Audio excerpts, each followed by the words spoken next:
Isang mapagpalayang pagbati, mga kasama ng mga base militar ng US na magsalita at magprotesta. Base militar ng US ay para sa ating kapayapaan. Tunay na naglilingkod sa ating bayan. Kaya ang paalala sa ating laban ang ating mga bayani at ang hamon We are here to condemn the U.S. for its expanding U.S. military operations and presence in the Philippines. We are here to condemn the U.S. acts of aggression in West Asia and other parts of the world.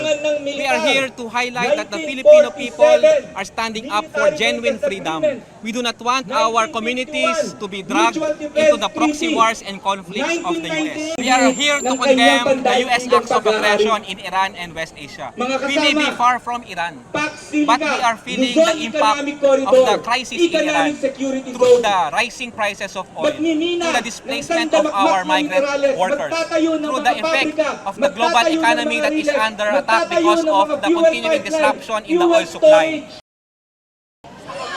The Filipino youth calls for genuine independence, and for that to happen, the United States has to step off Filipino land and has to take away all the policies that are continuously influencing and are being used to benefit them, not us.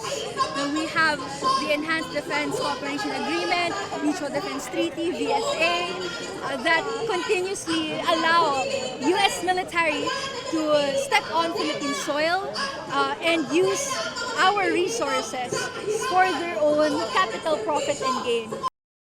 Mamamayang Pilipino, we are anuman ang iharang on the ng occasion pasistang of the Estado, so-called Philippine anuman ang Independence iharang Day, ng mga especially tendudong now pulis, that we are not hindi truly tayo independent, aatras, that hindi the tayo United States matatakot. under Trump Ang still good news, considers mga the kasama, Philippines as its nandito pa rin colony. ang They want to put revolusyonaryong bases, kilusan troops, ng mamamayang missiles, and Pilipino, now ang war production hubs pinakamaasahan, in our country under pinakamatibay, American law hindi with full matitiyak, immunity for American na forces. This is pinagtatanggol really ang kalayaan at soberanya contrary ng to any ating claims bansa, that we are ang pinakamalaking independent tinik and that we are sa sovereign. lalamunan